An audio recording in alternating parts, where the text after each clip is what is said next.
नमस्कार, आप देख रहे हैं न्यूज नेशन और मैं हूं आपके साथ चिराग सुखीजा। बीसीसीआई ने जैसे ही 2023 और 24 के लिए सेंट्रल कॉन्ट्रैक्ट्स की लिस्ट जारी की, तभी से ही सोशल मीडिया पर बवाल मचा हुआ है।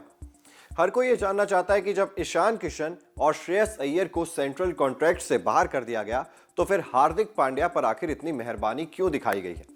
अब इसको लेकर कि हार्दिक पांड्या को सेंट्रल कॉन्ट्रैक्ट में क्यों रखा गया है और ए ग्रेड में क्यों रखा गया है, ना बी ना सी बल्कि ए ग्रेड में हार्दिक पांड्या को क्यों रखा गया है, इसका जवाब भी शायद हमें मिल गया है।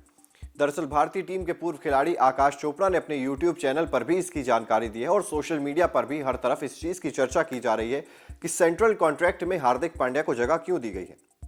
अब हार्दिक पांड्या को जगह क्यों दी गई है, इससे पहले आपको यह समझना होगा कि ईशान किशन और श्रेयस अय्यर को बाहर क्यों किया गया है। सबसे पहले बात करते हैं श्रेयस अय्यर की। श्रेयस अय्यर वैसे तो इस लिस्ट में शायद आ सकते थे, लेकिन उन्होंने बीसीसीआई के खिलाफ जाने की शायद कोशिश की, जिस वजह से उन्हें सेंट्रल कॉन्ट्रैक्ट से बाहर का रास्ता देखना पड़ा। अब श्रेयस अय्यर, जो कि वर्ल्ड कप में भी 500 से ज्यादा रन बनाने वाले खिलाड़ी थे, सेमीफाइनल में उनके नाम एक शतक था और वर्ल्ड कप में कमाल की फॉर्म में चल रहे थे श्रेयस अय्यर। इंग्लैंड के खिलाफ भी उन्होंने टेस्ट मैच भी खेला। उसके बावजूद श्रेयस अय्यर को सेंट्रल कॉन्ट्रैक्ट से क्यों बाहर किया गया? दरअसल श्रेयस अय्यर के मामले में जो जानकारी मिल रही है वो ये जानकारी है, और ये मीडिया रिपोर्ट्स के हवाले से ही आई है, कि श्रेयस अय्यर ने बताया था बीसीसीआई को कि मेरी बैक में पेन है, बैक स्पैज्म है, जिस वजह से मैं आगे इंडिया वर्सेस इंग्लैंड के टेस्ट मैच नहीं खेल पाऊंगा। उसके बाद उन्हें एनसीए रिपोर्ट करने के लिए कहा गया था। वो एनसीए गए और एनसीए के डॉक्टर्स ने कहा कि आप प्ले के लिए बिल्कुल फिट हैं, यानी कि खेलने के लिए आप बिल्कुल फिट हैं, आप खेल सकते हैं।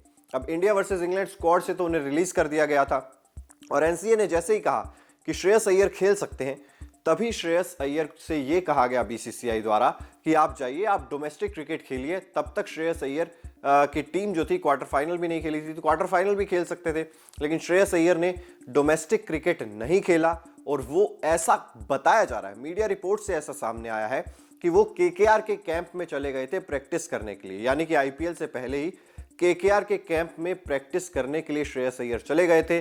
डोमेस्टिक क्रिकेट खेलने के बजाय उन्होंने आईपीएल को ज्यादा प्रेफरेंस दी, जिस वजह से बीसीसीआई उनसे नाराज हो गया।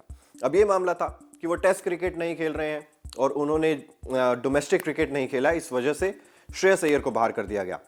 ईशान किशन के केस में थोड़ा सा मामला अलग था। ईशान किशन, जो कि साउथ अफ्रीका टूर के लिए टीम इंडिया में सिलेक्ट हुए थे, लेकिन उन्होंने कहा कि थोड़ी सी मेंटल फटीग है, अपने आप को अनअवेलेबल कर दिया और उसके बाद वो मुंबई इंडियंस के कैंप में जुड़े थे। ऐसी खबरें आ रही थी कि मुंबई के लिए तो प्रैक्टिस कर रहे थे, लेकिन डोमेस्टिक क्रिकेट में वो प्रैक्टिस नहीं कर रहे थे या डोमेस्टिक क्रिकेट नहीं खेल रहे थे। अब डोमेस्टिक क्रिकेट की अगर बात करें तो उनकी टीम तो क्वालिफाई नहीं कर पाई आगे, इसलिए वो अब नहीं खेल सकते हैं रणजी ट्रॉफी में। लेकिन उस टाइम उनकी टीम खेल रही थी रणजी ट्रॉफी और उन्होंने भी उसको प्रेफरेंस नहीं दी और आईपीएल कैंप में चले गए। तो ये केस था ईशान किशन के साथ। इस वजह से इन दोनों खिलाड़ियों को सेंट्रल कॉन्ट्रैक्ट से बाहर बिठाया गया। अब हार्दिक पांड्या को क्यों ऐसा कहा गया, इसके पीछे अलग वजह है कि हार्दिक पांड्या क्यों सेंट्रल कॉन्ट्रैक्ट के अंदर बने हुए हैं, उन्हें क्यों बाहर का रास्ता नहीं दिखाया गया है। हार्दिक पांड्या ने अपना आखिरी टेस्ट मैच भारत के लिए 2018 में खेला था। उसके बाद से हार्दिक पांड्या ने अपने आप को कभी भी अवेलेबल नहीं बताया टेस्ट क्रिकेट के लिए। उन्होंने कई इंटरव्यूज में और कई जगह पे ये बयान भी दिया है कि मैं रेड बॉल क्रिकेट में शायद उतना ज्यादा कंफर्टेबल नहीं हूं और मैं रेड बॉल क्रिकेट नहीं खेलूंगा। तो ये मामला अभी का नहीं है कि हार्दिक पांड्या टेस्ट क्रिकेट नहीं खेलना चाहते हैं या नहीं खेलते हैं, ये उन्होंने काफी पहले ही क्लियर कर दिया है। लेकिन फिर भी डोमेस्टिक क्रिकेट में सिर्फ रेड बॉल क्रिकेट तो नहीं होता है। फिर हार्दिक पांड्या को क्यों सेंट्रल कॉन्ट्रैक्ट में रखा गया है, इसके लिए आपको जाना पड़ेगा वर्ल्ड कप में।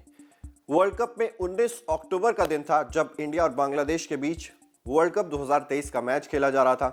तब हार्दिक पांड्या इंजर्ड हो गए थे। हार्दिक पांड्या इंजर्ड हुए, उसके बाद उन्हें एनसीए भेजा गया कि आप एनसीए में रिपोर्ट कीजिए और एनसीए में उनका इलाज चला। अब एनसीए में डॉक्टर्स की देखरेख में वो थोड़ी बहुत रिकवरी कर रहे थे, प्रैक्टिस भी कर रहे थे और तब चल रही थी सैयद मुश्ताक अली ट्रॉफी। अब सैयद मुश्ताक अली ट्रॉफी जब चल रही थी, तब तक हार्दिक पांड्या पूरी तरीके से फिट नहीं हुए थे, इसलिए वो नहीं खेलने की कैटेगरी में नहीं आए बल्कि इंजर्ड की कैटेगरी में आए।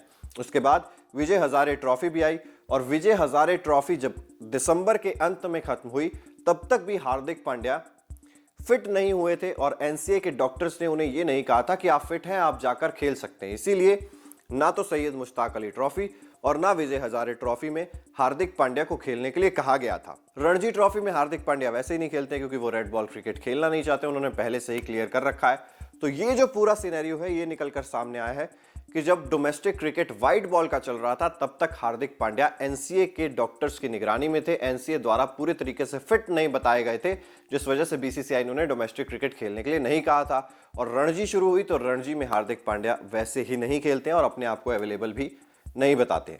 तो ये पूरा मामला है जो आकाश चोपड़ा ने अपने यूट्यूब चैनल पर भी बताया और सोशल मीडिया पर भी इस चीज का जिक्र किया जा रहा है। इसी वजह से हार्दिक पांड्या को ए ग्रेड की कैटेगरी में ही रखा गया है।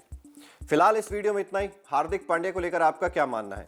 क्या ये जो लॉजिक है ये सही है? क्या हार्दिक पांड्या को सेंट्रल कॉन्ट्रैक्ट में होना चाहिए था या आपको लगता है कि उन्हें बाहर का रास्ता दिखा देना चाहिए था? कमेंट बॉक्स में जरूर बताइए। अगर आपने अभी तक न्यूज नेशन और न्यूज नेशन स्पोर्ट्स को सब्सक्राइब नहीं किया है तो जल्द से जल्द सब्सक्राइब भी कर दीजिए, साथ ही बेल आइकन जरूर प्रेस कर दीजिए ताकि देश और दुनिया से जुड़ी हर खबर सबसे पहले आप तक पहुंचे। देखते रहिए न्यूज नेशन।